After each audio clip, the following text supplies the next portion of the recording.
Добрый день, уважаемые зрители! Сегодня я вам расскажу о своих каминах этого лета 2016 года.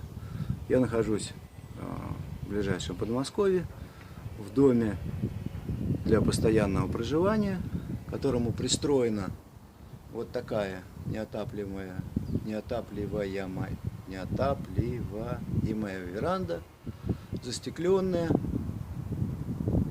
в торце которой, естественно, было построить камин, который я сделал, который я вам сейчас покажу. Значит, веранда такого цивильного вида, да, там почти зимний сад. Однако, даже слышно звуки с улицы, она не герметичная, то есть между крышей и окнами там есть пространство, поэтому камин сделан так, как делается уличное устройство барбекю. То есть по двухконтурной технологии. Внешняя кладка на сложном растворе, а внутреннее, такое жаропрочное ядро.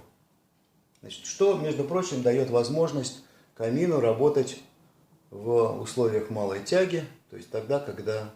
То есть тепла, запасенного во внутреннем ядре, хватает для того, чтобы поддерживать тягу тогда, когда жарится шашлык или уже догорают угли.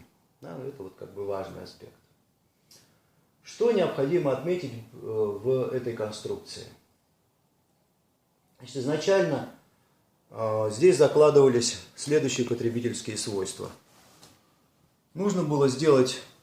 понятно, что камин должен был обогревать это помещение, поэтому открытый огонь, большой портал. Портал, можно грубо считать 60 на 80. Портал высокий. Кроме всего прочего, этот камин изначально планировался под облицовку и планировался именно в белом, в светлых тонах. Почему светлых? Понятно, что помещение не очень большое, где-то там 4 на 7, наверное. И если здесь было сделать камин в темных тонах, то он нависал бы над зрителем. А так все было принято такое решение. Итак, функция обогрева, да, функция барбекю. Поэтому портал глубокий. Про функцию малой тяги я вам уже рассказал. И одно из важнейших потребительских качеств – этот камин в условиях такой застекленной веранды ни при каких обстоятельствах не должен был дымить через портал на зрителя. Понятно, что уличное устройство, теоретически, в конце концов, куда деваться, если оно будет немножко поддымливать при растопке или когда жарится шашлык. В конце концов, на улице, куда деваться, если так построено. В этой ситуации, когда, в общем-то, веранда отделена от улицы стеклами, дымление через портал – это совсем скандал. А бывает, вообще говоря, не в данной конструкции, а вообще говоря. И это, в общем-то, такое достаточно распространенное явление в барбекю и в каминах. Давайте два слова я расскажу, как устроена физика дымления через портал. Я хочу сказать, что здесь я сильно благодарен Юрию Михайловичу Хошеву и его работе «Газодинамика классического камина»,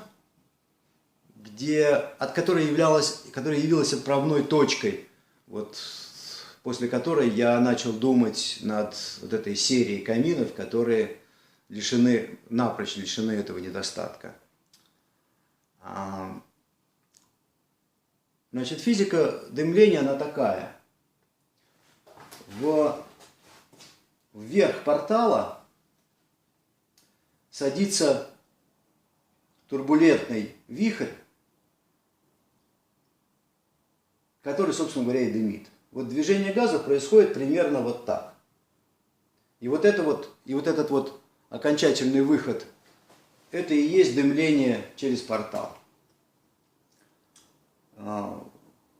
Что необходимо отметить? Вот что написано у Хошева?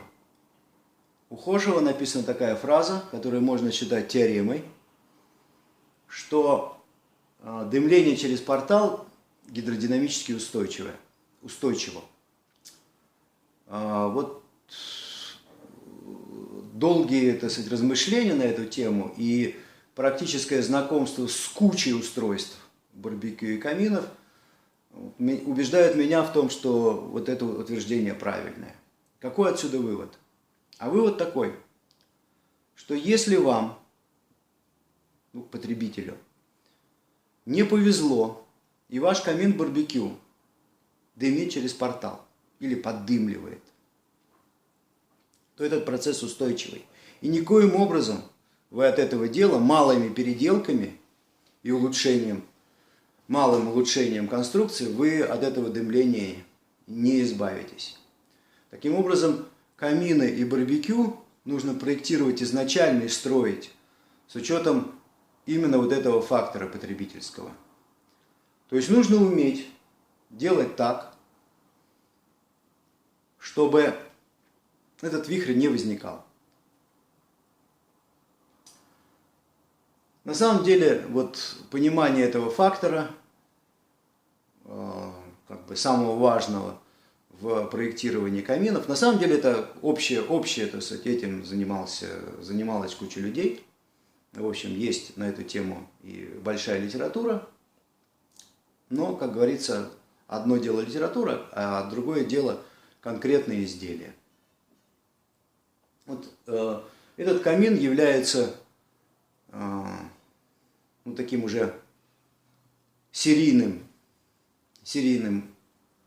образцом, вот, который я и на самом деле первым образцом серии, которая вот пошла с лета этого года, каминов и барбекю, которые спроектированы и построены, и которые лишены вот этого недостатка дымления через портал.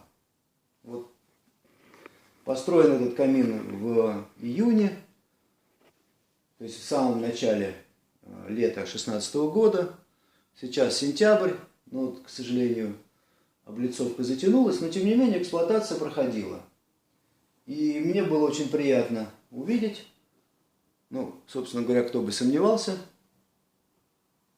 что никакого дымления через портал абсолютно нету. То есть вот видно, что портал абсолютно чистенький. То есть вся сажа садится внутри. Я даже могу вам показать, взять чистую тряпочку и показать, что никакой сажи, вообще нет никакой сажи, только кирпичи. Вот так работают эти камины. Что можно отметить? Что, в общем, конструкция получилась, имеет приличные потребительские качества, не дымит через портал, имеет функцию малой тяги, и, в общем, сделано с претензией на некоторый дизайн.